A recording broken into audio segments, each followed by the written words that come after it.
Hello, everyone, and welcome back to On the Count podcast. I'm your host, Pedro Lugo, and I also have my co host and producer, Keone Stevens. Hello, Keone.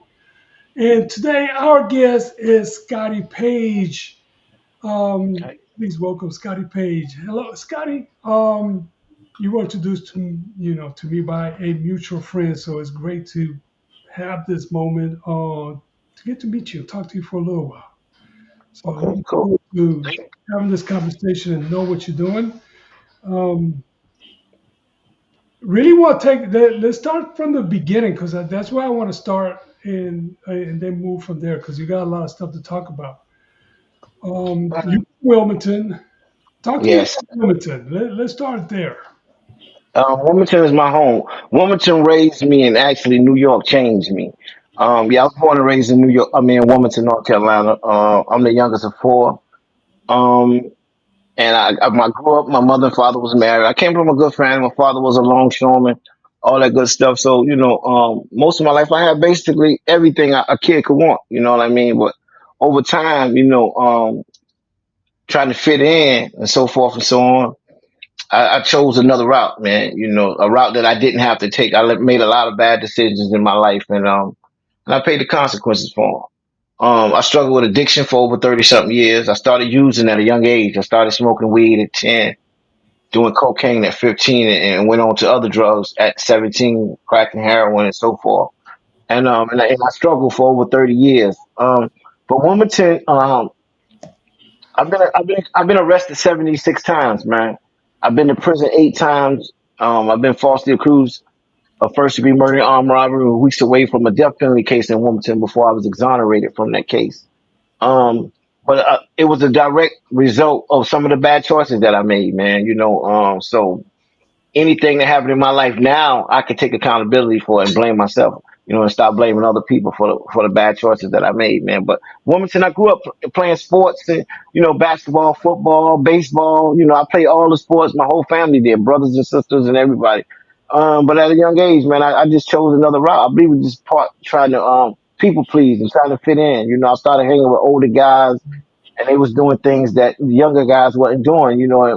And at an early age, my heroes and my people I looked up to was people in the streets. You know what I mean? Um, and I made a lot of them bad decisions and ended up, man, paying for them. So yeah. So, being the youngest of four, do you think that made a big impact on your life? Because you probably being the youngest of four, you want to show off, you want to stand out, and it was hard. I could I really agree with that because for a long time I didn't have a name, man. I was Rodney's little brother, Steve's little brother, Leslie's little brother. So my sister was very beautiful. My oldest brother, he was a star athlete. He'd jump out the gym on you. And my other brother, the one that was older than me, right above me, he he was a ladies' man. He was light skinned with waves in his hair in the '80s, man. So he had all the ladies, Yeah. man. So he was killing it. Yeah, so he was killing it, But so when and like I didn't have a name, so I say, I'm gonna make them say my name, man. So I became violent, man. But I caused more pain to myself than I did anybody else in the long run when I look back at it. You know what I mean? So yeah, So, man. Being the youngest, not having my own, I was always their brother, so I didn't have my own, identity for a long time until I started doing negative stuff, and then I was known for being negative. Being watch out, here he come. That type of thing, man. Were your brothers and sisters actively trying to get you to stop all those things you were doing? Because I know when you're in that mode, it doesn't matter what everybody around you says. If you don't want to stop or change, it's not going to happen. But were they actively trying to get you to? Well, for a long time, man, they had their own friends. You know what I mean? They was younger, so they was doing their own thing.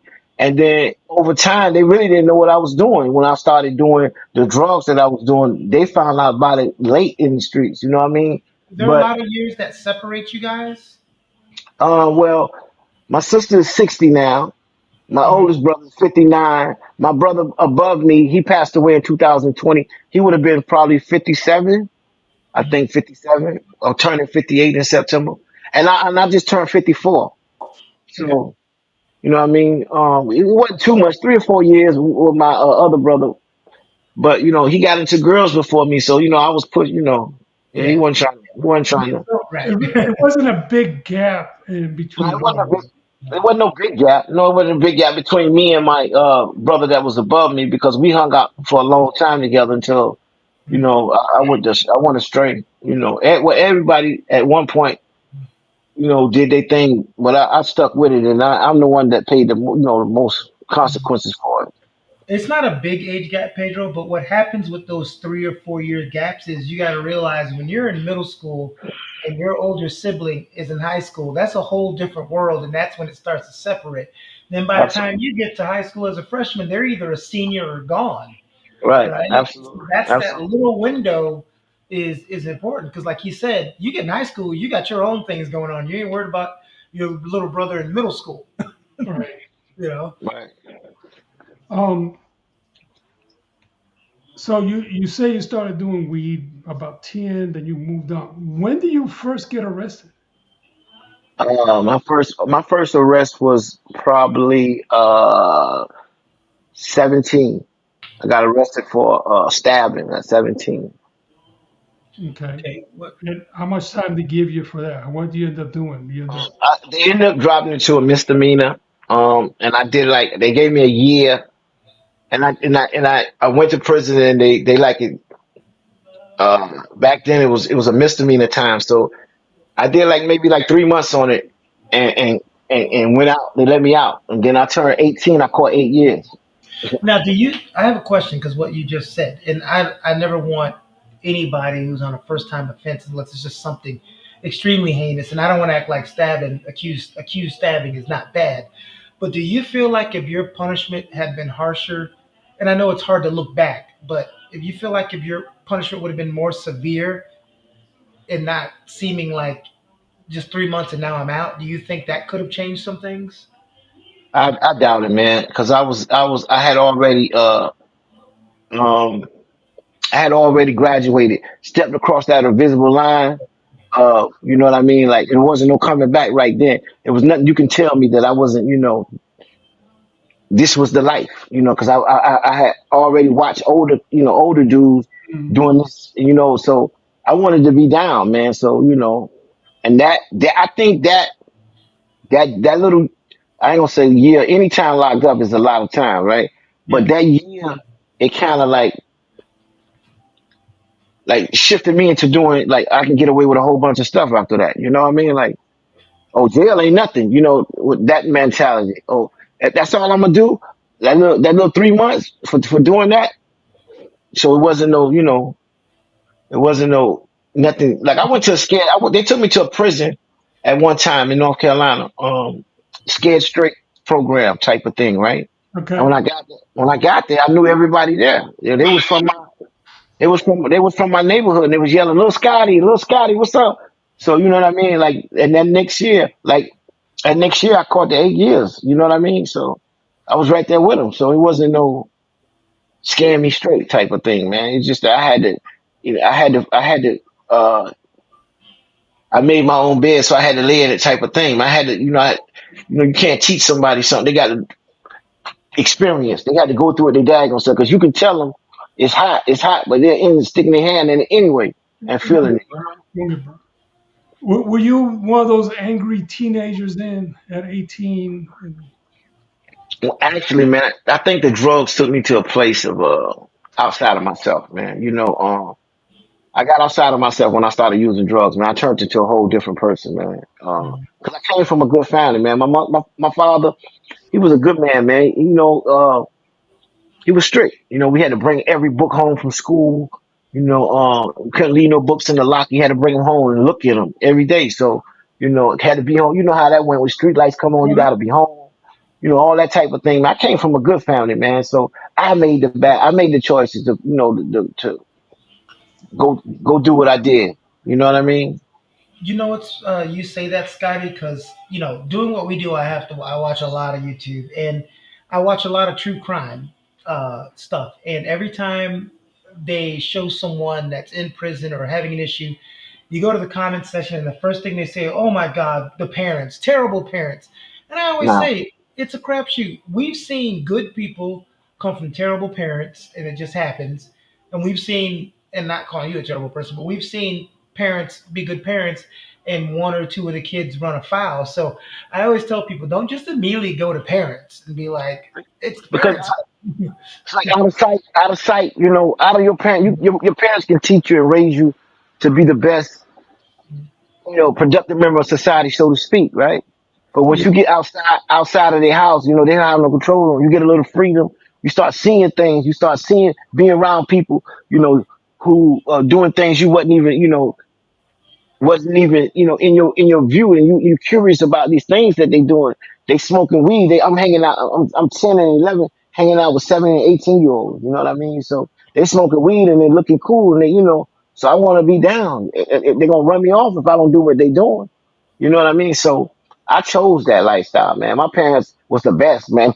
Yo, look, I had all the finer clothes. I had I had everything a child could want, man. All the best toys, the best everything. My father used to bring us to New York every Christmas, and we had, we got all the stuff we wanted, man. But I chose another route. I chose the wrong route. It took you a while to come back around. So you did that time. You did 8 years after that, and where you do those 8 years? I did this in North Carolina. All my time I done in North Carolina, man. Okay. All right. So everything All you all did, all, state all time. state all state bids. Okay. What'd you get the 8 years for? Possession of drugs, man. Sell and deliver. I was selling to undercover and all of that type of stuff. I had like 7 indictments or something. And that was a plea bargain, 8 years. And back then, and that was 88. Back then, it wasn't 85% in North Carolina. They was taking half, and you work on the other half. But if you get in trouble, they start giving you the other four back. You know what I mean? So So they just stack stuff, put it in the back burner, like they say, well, we're gonna give you this, but we're gonna put 8 years in the back burner. right, they You they they, figure out they eight like years. they give you 8. When you hit state, they take 4, and you're working on 4. You can max out in 4, 4.5, or you can do the whole 8. They start giving you time back. Like you getting good time when you're working on. You know how that go. Yeah.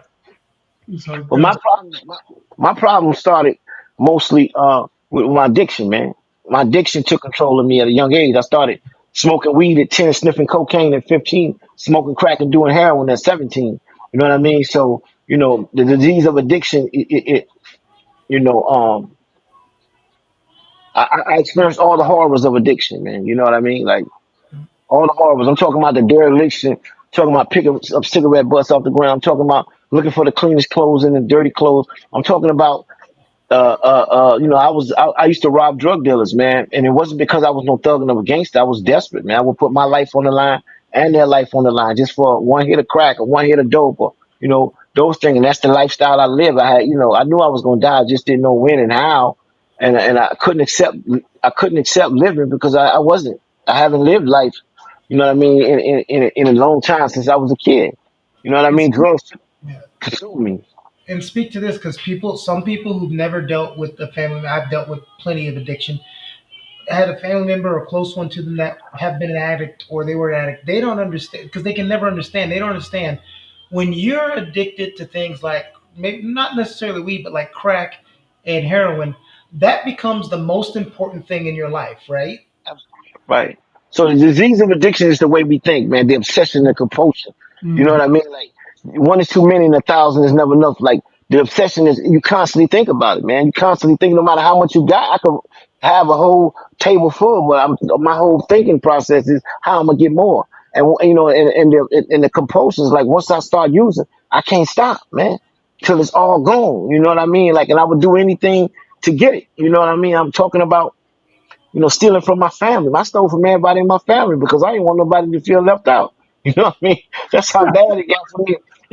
It got so bad, man. At the end, I didn't really have a drug of choice. My drug of choice was more at the end, man. I probably would have took a birth control pill if I felt like it got me high, man. If it took me outside of myself. That's how bad it got for me, man. Until I was able to, you know, be courageous enough to ask somebody to help me. and really sincerely do it because I wanted to do it for myself, not for the judge, not for the probation officer, not for my wife, my mother. Once I started doing it for myself, that's the only time it started to work for me, man. I was in a place of desperation. That's how my life changed. I thank God for the gift of desperation because I was desperate when my life changed, man. I was defeated. I was spiritually broken. I was mentally and physically exhausted, and I didn't want to live like that no more, man. And I wanted to do. I was broken, man, and I wanted to. First, I wanted to learn how to improve my spiritual condition, and I wanted to learn how to survive my emotions, man, because my emotions had taken me places where I didn't make good decisions, and I would wake up in places and wonder how I got here because of how I felt, because how somebody made me feel, like as a man and as a black man, and how I was raised. I was misinformed by the misinformed, right? And I was you hold this, you don't talk about how you feel, you handle it, you man up, and I suffered in silence for a long time until I got to a place where I could be courageous enough to ask somebody to help me, show me how to live because I don't know how to live, man. And and not only ask somebody to help me, but not tell the help how to help me, man. And that's when my life slowly started to change. I got a little distance away from the drugs, and I started to respond instead of react, man. We're gonna get to the change because that's gonna be the most That's important important part of part. this. But oh, go ahead, Pedro. Um, no, he's just talking about that as well. But when was a when was that moment that you just That moment how I got to a place of wanting to change. yeah? Because I've always Um, said you, and like you said, and I told this to Keone, guys in prison don't change because we give them, we offer them, or they do this for this. But no, it's when they are ready to make the change. Yeah, you Absolutely. have all kinds. Then you find other things that we're gonna talk about. But when was that moment? I, that moment it was one morning, man. It happened all of a sudden. It happened out of nowhere, actually. Because I used to go to the methadone clinic. I was on methadone. I was on 150 milligrams of methadone, right? And I would go to the methadone clinic every morning. And after I would leave the methadone clinic, I got on methadone not to try to get off heroin. I got on methadone because it would not allow me to be sick when I didn't have money to buy heroin. That was the purpose of me getting on heroin because I didn't want to stop, right? And this particular morning, I went to the meth clinic, man, and I had been to thousands of, I ain't gonna say thousands, I had been to a plethora of detoxes and rehabs in New York, like over and over and over. It was like a revolving door. And, but this particular morning, man, I don't know, something came down on me. I used to go to the meth clinic, then I used to go do my little, I was hustling in the train station, doing what I do, like petty hustle, getting ones and twos from people. Then after I would get me $40 or $50 every morning, just as a routine during rush hour. I would get me a little $40 or $50 and I would go to the crack spot. And I had this little spot in Bed-Stuy, Brooklyn that I used to sit down there every morning and I used to smoke my crack. But this particular morning, man, I found myself sitting on the curb and I just broke down crying out of nowhere, man. I just got overwhelmed with the horrors of addiction, man. Like, and I was sitting there thinking, I said, if something happened to my mom's, she was in North Carolina, and I said to myself, if something happened to my mom as a grown man, I would have to ask somebody to help me get home to get them out to see about my mom because my addiction had done took over everything I used to live and live to use, man. And everything I had went to drugs. And I just called my wife. I was sitting on the curb crying. And I called she was my girlfriend. Then she's my wife now. And I said, I got something I want to talk about. And she said, what is it? Another woman? I'm like, man, please. Nah, it ain't a woman. I just want to go to rehab again. And she was like, go, I take care of the crib because you've been taking care of all the bills. I ain't never contributed nothing anyway. You know what I mean? So by me going to rehab or detox, so she wasn't going to miss nothing. She was already taking care of everything. Mm, So she was like, just go, do what you got to do. I'll be here. And I came home that day and I called the rehabs and detoxes and boom, boom. This particular one was it was a MTAR program, which is from methadone to abstinence, right? So they were supposed to detox you, a blind detox over a 9 to 18 month period without you knowing what you're getting, so they can slowly detox you off the meth. And I didn't last. I stayed there 45 days. They wanted you to stay there 90 days before they start the detox to let them know they were serious. Mm. But I was in there and I had the jail mentality. and I was in there treating it like it was jail instead of a rehab or detox. And I was doing things like I was in jail stealing and, fighting. You put your Fucking. hands on people. Yeah, all of that. Everything is like it was jail, and I got kicked out. But I knew right there, man, I was done with drugs, man. I was done. And what happened was, being that I was on meth, it was a residential spot. But I had to get medicated because I was on methadone. I was legally on the program, so I had to get medicated. So they sent me to the outpatient program every day. But they told me, being that I wasn't admitted to their program particular, they was going to start detoxing me 10 milligrams every 3 days, and they started doing that, man. And it was really fast. And I got to 80, and I just walked off the meth program and went to a fellowship of people, man, where I still go right now. And I went in there sick every day, and I chased my recovery like I chased the drugs, man. Cause I did anything to get drugs. And if I wanted to live, I had to do anything and go anywhere for the meetings that I was started going to. And, I went in there sick, and I kind of detoxed in the meetings. I was in there sweating every day, couldn't eat and everything, man. And, slowly but surely the, withdrawal stopped. They slowed up over a period of time. And I got videos with me in the back of the cab talking to the camera, sweating and going through withdrawals, but I was going to a meeting at the time, man. And they kept telling me to keep coming back and meeting makers make it. And, I had nowhere else to go. That was the last house on the block for me, man. I done tried everything else. I said, I might as well try this and see what it worked, because I heard people in there telling my story. And then I hear them saying they was clean, and they've been clean years and years. And I didn't understand how you get clean you've been clean 10 years, 5 years, 2 years. And you talk about you use like me.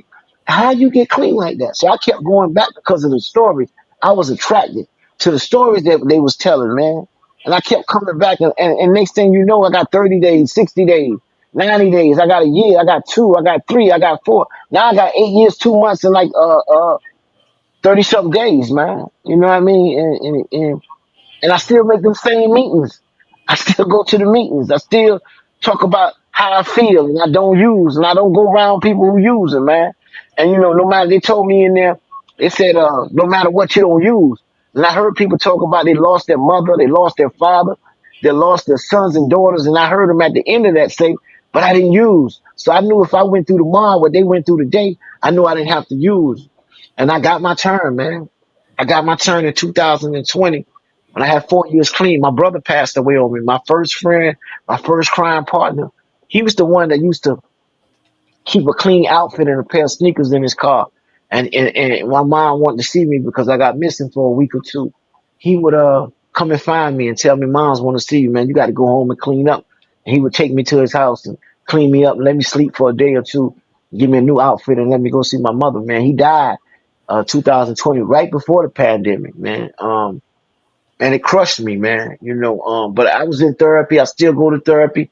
I had a sponsor. I still make those meetings. I still talk about how I feel, and I found freedom in being able to talk about how I feel and being honest and where I'm at, man, and what's going on with me, man. Because secrets die in the light of exposure, man. So I ain't got to keep those secrets of how I feel no more, man.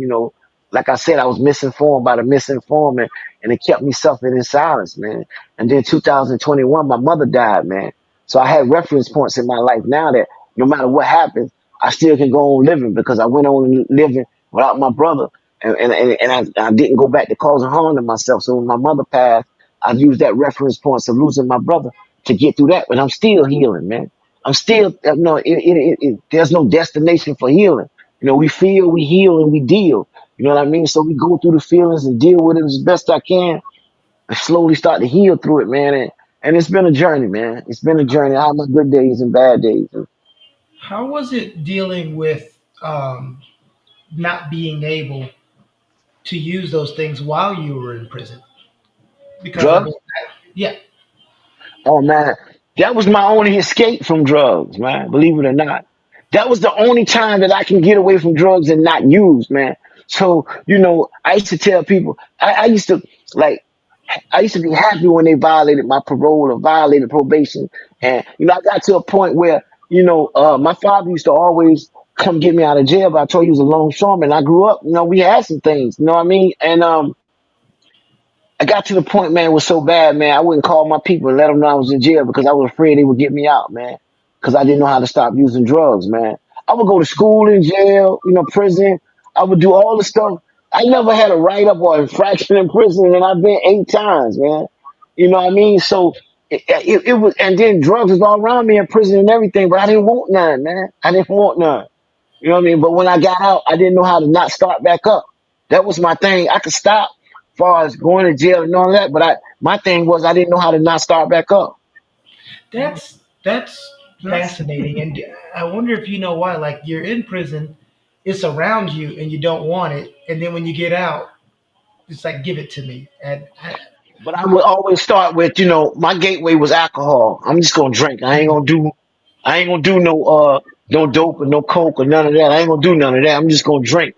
But the disease of addiction, man, alcohol is a drug too, man. You know what I mean? Like one is too many and 1,000 is enough. So once I start drinking, because I fell in love with something that didn't have no arms and legs and wasn't capable of loving me back, right? And whatever it told me to do, I did. If it told me not to eat, I didn't eat. If it told me not to sleep, I didn't sleep. If it told me not to wash, I didn't wash. So, you know, once I started drinking, I wanted the love of my life, man. I ain't want no more alcohol. So I eat over a period of time, over a couple of months, I would always go back to the love of my life, which was heroin and crack. You know what I mean? So, and I would trick myself and tell me, oh, now I'm just gonna do this on the weekend. But the disease of addiction don't work like that, man. no. So I Um, stay away from the first one. yeah, the legal drug, the one that's been legal for the longest, it got the you legal started. one that And does more harm than anything we've mentioned today. And then weed is legal now in New York. So everywhere you go, you smell weed. You walk outside your door, all you smell is weed. Everybody's smoking weed. You know what I Yeah, mean? well, you know what? It happens. We spent so much time, and it's funny because I always used to talk about this, the war on drugs era. The amount of money they spent to combat weed is quadruple more than what they spent for crack, heroin, meth, and all these other drugs. And they focused on weed so much. Now, look, everybody knows here, I've got PTSD, anxiety, insomnia, depression. I did 20 years in the Army, and I smoke weed because I was on 12 different medications, and now I'm on three because Right. of that. But all the other things you said, I mean, it's just crazy that alcohol, the one thing that's legal, would get you revved up to go back to the stuff that wasn't illegal, that You wasn't know, legal. and alcohol kill more people than all those drugs put together because you got Yep. so many ways to kill you. You got DUIs, you got domestic violence, you got cirrhosis of the liver, and you got million other critical things that it does to your body when you die from. So alcohol, people don't know that. Oh, I don't do nothing but drink. I don't do all that dope and coke. But Yeah. what? It's no It's the different, bro. slow poisoning. It's the slow Yeah. poison, right? Right. So so I stay Yeah. away from the first one. The first one of anything. Like if I stay away from the first one, I ain't got to worry about the second, third, and fourth one. It's just like if I jumped in front of the train down there, I ain't got to worry about the caboose because if I jump in front of the front of it, it's gonna kill me. So Yeah. I stay away from the first one, man. That first one is one that opens everything else. Let me ask you Yeah. this: Yes. anybody that inspired you? Um. I mean, other basically, man, like other people in recovery inspire me, man. That's where I found my niche at. That's where I found my people at. You know what I mean? That's why I found the most genuine people. Them people helped me save my life, man. Without me even, that's why I found, them people that man is amazing to me because they showed me how to live. You know what I mean? They showed me a new way of life, man. I've been in school. And I'm the CEO and the founder and visionary of my own nonprofit organization, which is called Roc Wit Me. And my mission is to promote healthy lifestyles, man. So, I do this and I also work as a peer specialist, man. I work with mental health um, I work with patients who are diagnosed with a mental health diagnosis, man. So I'm out in the field in some of the roughest areas of Brooklyn. You know what I mean? Looking for our clients, man, trying to help them. You know what I mean? So I take my job serious, but it's basically a way of life for me, man. Recovery is a big way of life for me. I live this. I live recovery. I don't talk it. My actions tell it, man. You know what I mean? Yeah, And I tell my brother, it's an amazing pairing. It's one thing because I used to do some counseling. It's one thing to talk to a counselor, psychiatrist, psychologist, whatever, and that be it. But it hits totally different when you have that pairing of a clinically trained professional and a peer, someone who's been through it. Because you can be as educated and understanding about anything, any type of addiction or trauma, but it's different when someone has lived through it. You it's the know. identification that you Yeah. connect with the client. Mhm. We come from different places, but the identification. One thing we got in common when it comes to this struggle of addiction and mental health. What one thing we can identify with it with the pain that came with it, man. So we meet right there. We might did certain different drugs. We might did a whole bunch of other stuff, but we can identify with the pain and all the stuff that came with it. So having a peer, I connect with more clients than sometimes, not all the time. Sometimes in my team, because it's like 12 of us. You got the nurse practitioners, you got the social worker, you got the nurses, you got the case managers, you got the housing it's like 12 of us, and we rotate every day going to different clients. So I might get four today. Like today, I have four clients to go out and see. And some of them I can find, and some of them I can't. And then we rotate every day. Every day we go see somebody different, Monday through Friday, 9 to 5. We will have to go to shelters. Some of them are homeless that won't trust shelters, so we have to go find them with their known neighborhood, their known hangout, and I go anywhere. You know what I mean? Because I, I, I just, I just You go.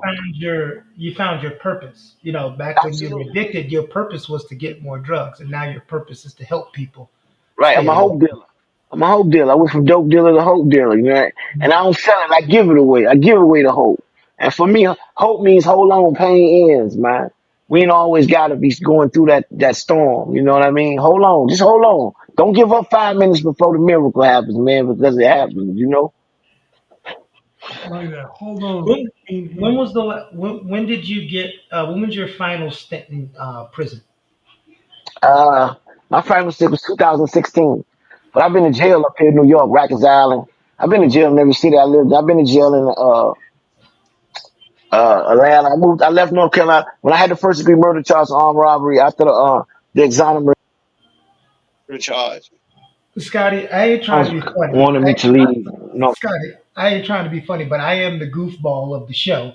And you just said I've been to jail in every city I lived in. It's like you went to the city and said, "Well, let me see what this jail is like over here."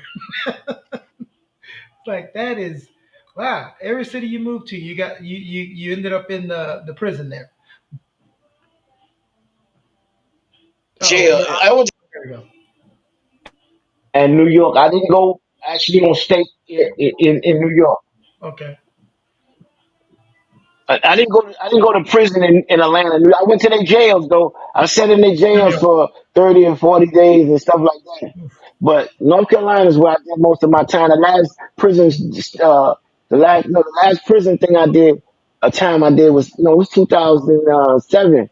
I think no 2002 because I moved to Atlanta 2000 the end of 2002. That's when I moved to Atlanta. And I moved to New York in 2007. So 2002 was my last bid.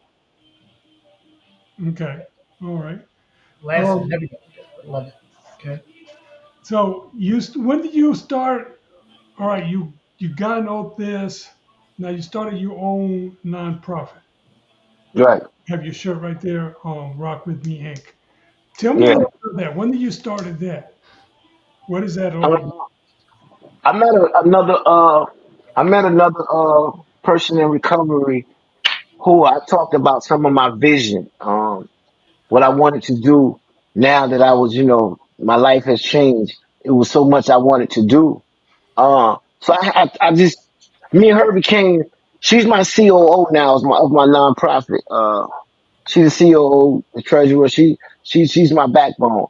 But I had a conversation with her about my vision, what I wanted to do. and she was retired. She was a retired master social worker. She was a retired. She had everything that I needed to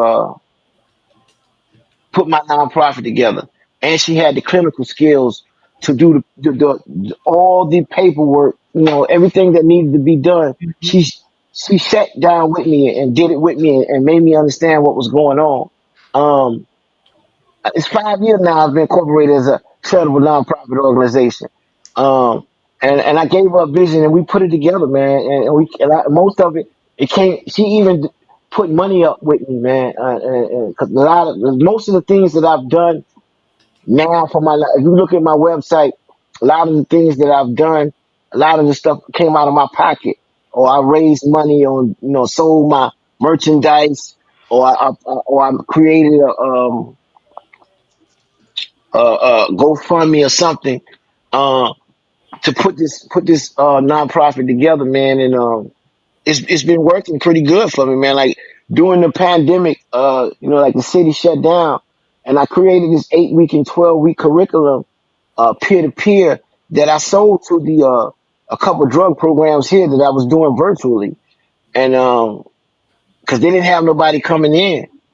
And man, it was a good thing, man. It's kind of like I needed something to do, and they needed somebody to come in, and it was like it fit like a glove, you know. And after a while, I did like they had so many different locations that they wanted me to do all of them, man. So I did all of them, man. And the money that I made from that, I put it back into my nonprofit, just like I did. I just did a speaking engagement for the pipeline, the college prison program in Mississippi, man. Mississippi, Parchman Prison.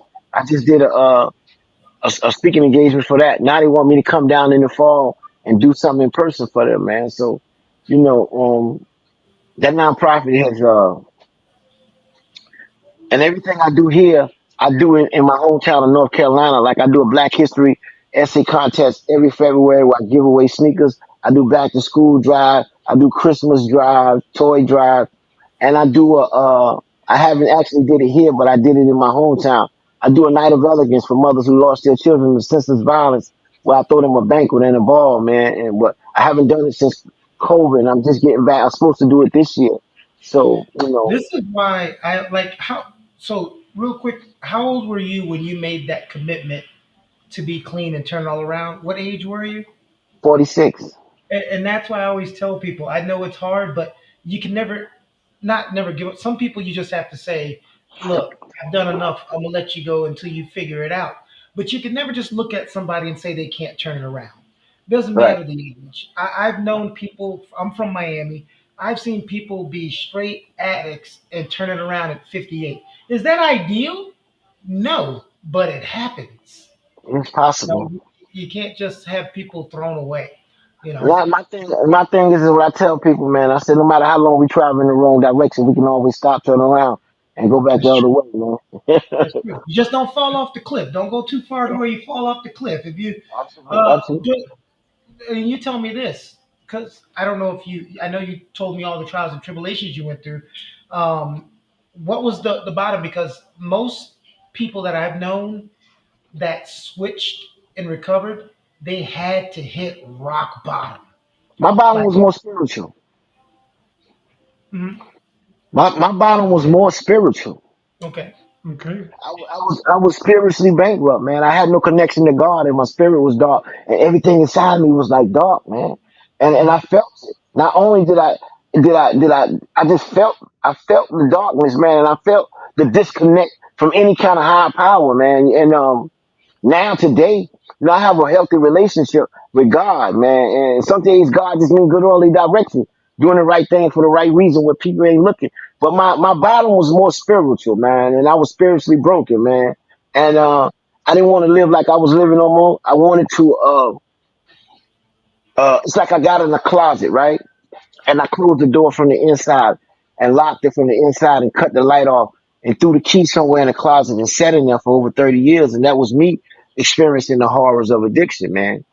And when I was able to figure out where I was and how I got there and take accountability, how I got in that dark place and realize I did that to me. That was the only time that I could really change my situation because I realized I had to take accountability for it. Nobody did nothing to me. Ain't no police, ain't no white man. It was the choices that it was a direct result of my choices that I made. You know what I mean? And I paid the consequences for it, man. It was consequences that came with it. And now, I got a healthy relationship with God, man. And and it's personal. I don't have to explain to nobody or what my relationship with God is, because people want you to be who they want you to be, but I always got a choice to remove myself from that whole type of environment, man. But what I'm saying is, I got a healthy relationship with God, man, and that relationship which is ongoing, which I'm always trying to get a better relationship with God. It slowly introduced me to a person that I hardly knew all my life, and that was me. I started to get a healthy relationship with myself, and how I know it's healthy because I ain't doing the things that I did to myself to cause harm to myself that I did in the past. And when somebody said, "Do you love yourself?" Love is an action word, right? So when I look around today and I realize I didn't do nothing, I didn't use no drugs, I didn't harm nobody, I didn't, you know what I mean? I went up and went to work and, earned I became a productive member of society. All that's action stuff, man. So yeah, I love myself today, man. And, and I have to do the same thing every day, man. I have to get up and love myself every day. And that relationship that I learned with God, which is ongoing, introduced me to that person, which is me. And so I got better with me. So now I got better with everything outside of me, man. I got better with you. You know what I mean? So the relationships that I got in my life now, I can't say I got an unhealthy relationship with anybody because, the energy that I put out, I usually get back. So I ain't putting that negative out. So I ain't drawing that negative to me, man. And like God is my source, and everything and everybody that He put in my life to help me is my resources, man. Like, and sometimes God puts your blessing inside of other people, man. If you don't deal with people, you might miss your blessing, man. So I don't discriminate who, because if I discriminate, that might be the person that I need to save my life one day. I might fall out. And he stepped right over me and won't call that ambulance for me, man. So I try to keep it. I try to keep it simple, man, with people. I don't care where you come from. I don't care what you look like. I don't care nothing about your sexual preference. All that stuff that don't matter. What you trying to do? How can I help you? Or maybe you can help me. Let's try to figure it out. It's always a solution to every problem, but a lot of times we be so stuck in the problem that we never really get to the solution, man. So I'm solution based now. Trying to solve problem. And something you said that I love, because I know I worked in prison, and usually you have so many inmates, and they don't want to take responsibility for the choices they made that had them land where they at the moment. And apparently, you already knew, well, these are my choices, and they really clarified to you when you realized I just made all the wrong choices. Nobody got me here but me. So you kind of dug yourself right out of that whole closet. You said closet. I love that closet. I was in the Yeah. closet, got the When key, I locked it, turned the light off, and threw the key away until I find out. Oh man, I've been sitting Pedro, here. you've always said you could tell when you were someone was getting out based on how they talk to you about their accountability and responsibility. You've always said when that person was getting out, you always kind of knew I'm gonna see him soon, or you always knew, yeah, he's not coming back. Yeah, Yeah, he's not coming back. And it was usually that the conversation. I had that conversation by the time they were leaving the door, and just think about just questions. What are you going to be doing? And do you have any money saved up? Do you have any? Some people gave you the standard answer, and I was like, okay, I know you're coming back. You don't have it all together. You're not ready. And also, when you're ready, you just can see it on them. They're ready. Now I see guys that are being ready, but it's also a scary moment. Um, Keone, I so know I told you, and I think I did tell you, we had a guy, the actual guy. You remember watching The Wire? Mhm.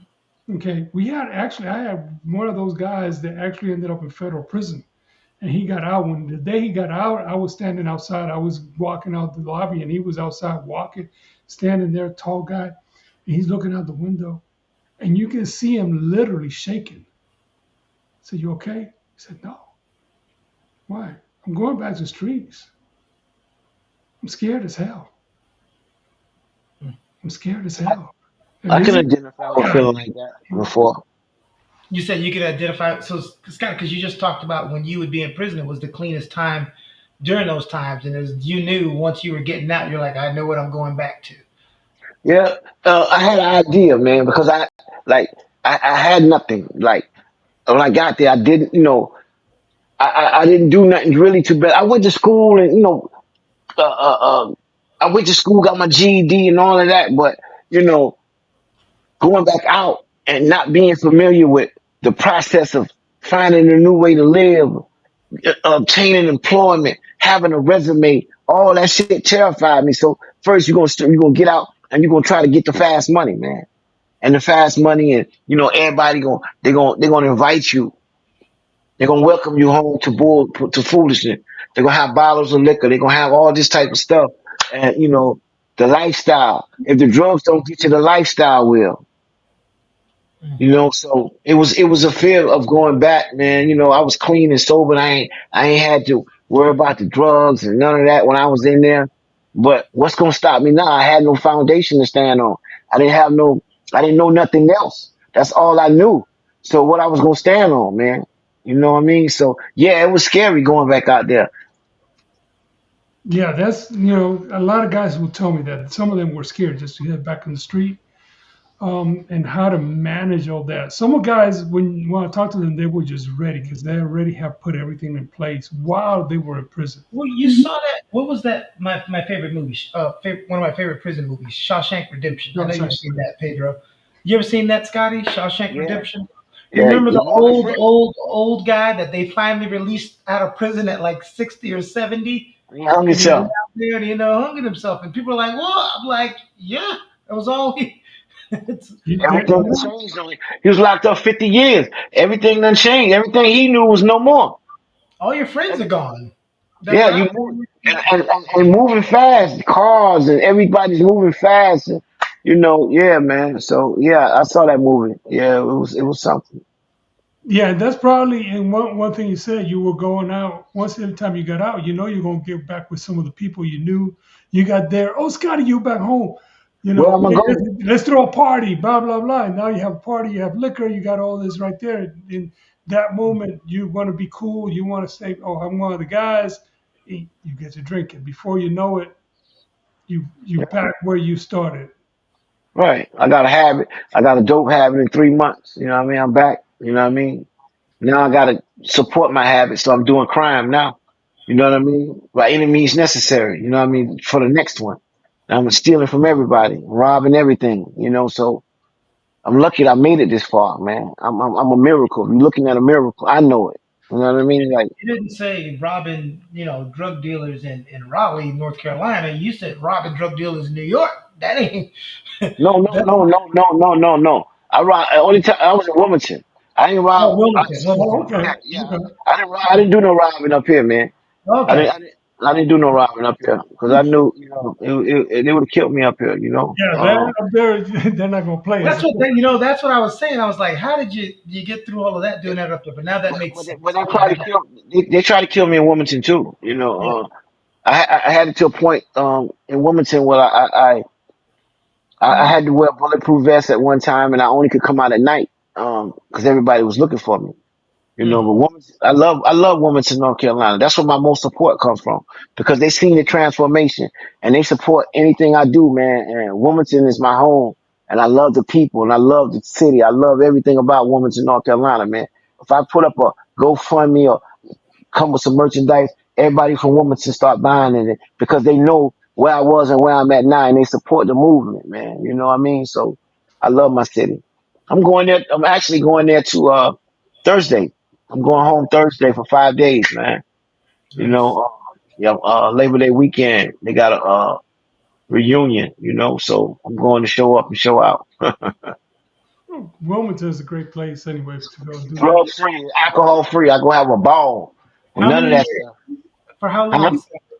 For how long, Scotty? 8 years, 2 months. and 27 days. Mhm. Now, and, we talked about having those friends. You get out. Did you cut away those ties from those people that were dragging you back? Well, what did you do when you went? First of all, they wasn't dragging me. I was Yeah, I about. was just, Oh, I you was just about to say that. okay? First of all, uh, uh, I wasn't a victim. I volunteered for all this stuff I've been through in my life, right? And it was always definitely about people, places, and things, man. Like I couldn't go back. I love them from afar. I go home and I see my friends are still struggling, but the best thing I can do is lead by example. I don't, when I go around, I always take people with me. I never go around nowhere by myself where they using and that. My family and friends are still using. You know what I mean? I'm in recovery. They're not responsible for my recovery. I am. So they gonna Okay, do what they do.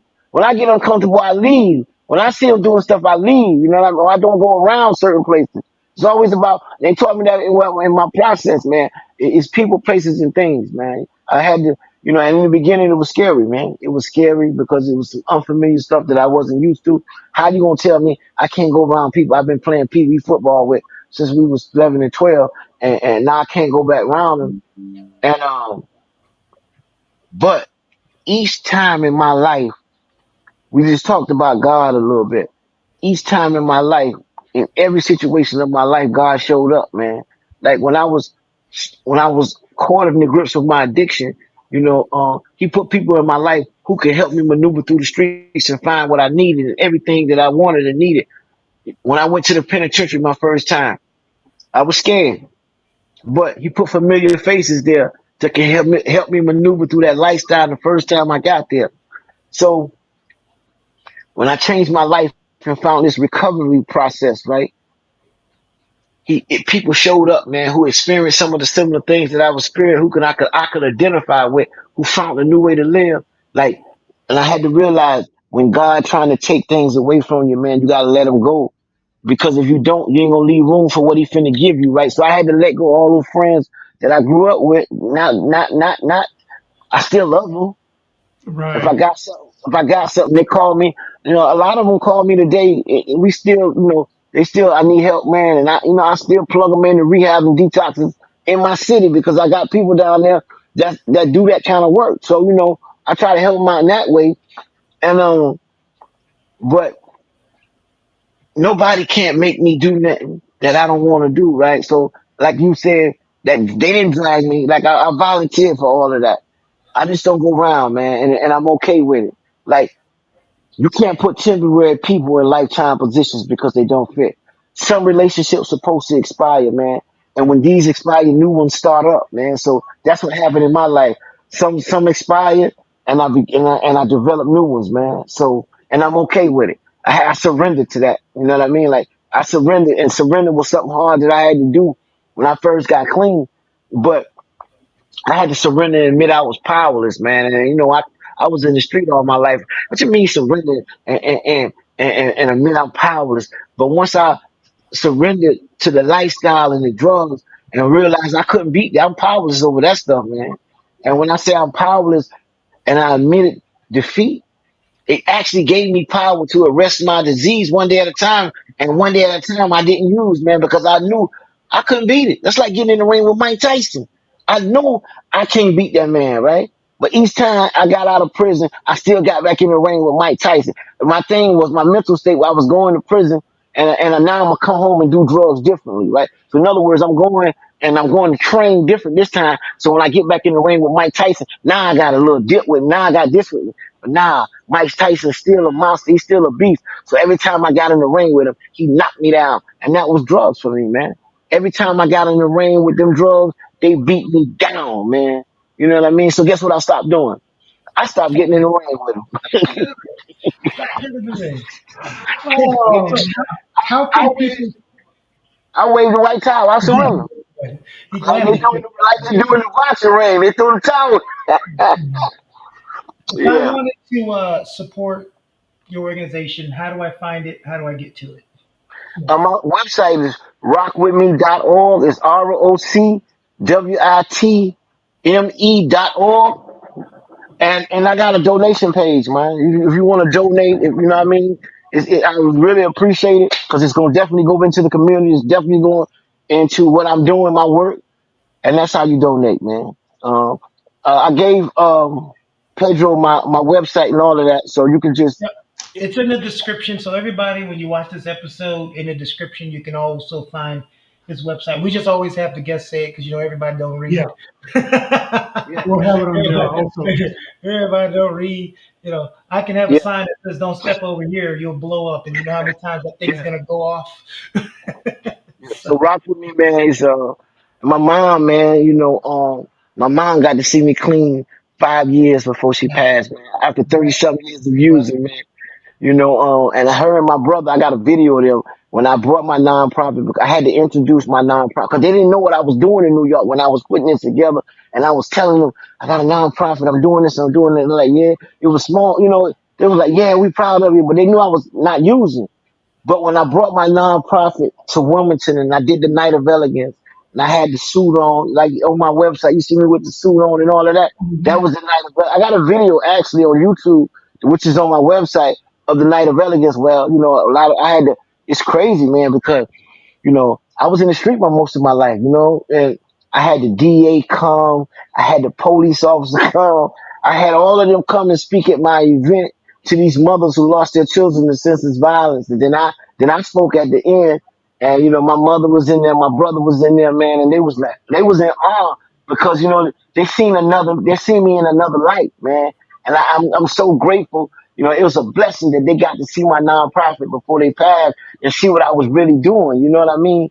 And everybody dressed up. I had like, at the first one, I had 25 mothers that came and lost their children to senseless violence. And they dressed up in elegant stuff, man. And I had the place nice and lit up, and it was nice, man. It was really nice. And all of them got to bring a guest with them, I had these mothers with this organization. I partnered up with them. I let them join. It was called Moms in Mourning, and they came and brought some of the mothers, man. And it was nice, man. And the whole city seen me in another light because they noticed me. They know me from making the news. You know what I mean? They know me for making the news for all types of foolishness. So they actually, got to see me in another light. And I also do this anti-awareness violence, not stop the violence, anti-awareness day down there. I threw a block party. I invited the police, and everybody was there, man. And I give away free food and T-shirts, and I had the speakers come, from all over churches, the DAs, city councilmen, all of them, man. All of them came and speak, and my city got to see me in another light, man. Like I said, that city raised me, but Brooklyn, New York changed me, man. So I love both of these cities to death, man. I hear you. Well, I you know found what? family in New York. It's there's been a powerful moment just listening to you because you have. I mean, now you just a totally different person. I can imagine what you were like when you were going through all those trials and tribulations, or you were in that dark closet. So seeing this and seeing your energy, seeing your light, and what you share with us, I mean, just amazing. And truly love this moment. I really appreciate you being with us today, and I, I wish you the best. And hopefully, we will get to meet again at some point in well, we time. are because I Either definitely in New want York, to. Because somewhere in Wilmington. I don't know. You Uh, know, man, listen, I appreciate y'all inviting me, to the podcast, man, because for a long time people wasn't inviting me places, man. So it's always an honor to be a part of something positive, man. And y'all doing a great thing here, man. And anytime you need me or anybody want me to come anywhere and do anything, what I mean, I'm all. If it's about delivering some hope, yeah, hold on, pain ends, or some faith, finding answers in the hurt. I'm willing to do it, man. And I appreciate y'all inviting me, man. And I'm always I'm a phone call away. So whenever y'all need me, I'm right there, man. I'm Got gonna I'm gonna I'm gonna reach out to you. Not to poke fun at Pedro. Pedro's the I have 16 shows that I produce on YouTube, and Pedro's number seven. Not because he's terrible, but we've been missing a lot. But Rise with Lisette is the number two show on my channel, and we really talk about it from a, well, she does, from a religious spiritual standpoint. We've had writers who have written books that have gone through addiction, and some very powerful people on there, and I'd love to get you invited on her show because she'll want to talk more about the spiritual aspect and God, and getting that, because that's her audience, which would be Right. great for them to hear that too. So I'll be in touch with you. It was a great interview with you today, sir. Great interview. Thank you so much for being here, Scotty. All right. I mean, thank y'all, man, for inviting me, man, and I appreciate the love, man. Rock with me. Right. All Just right. rock with me. Just rock with me, baby. You know. All All right, man. right. Y'all be in All right. touch All soon, right. man. Thank you Thank again, y'all, man. Scotty. Y'all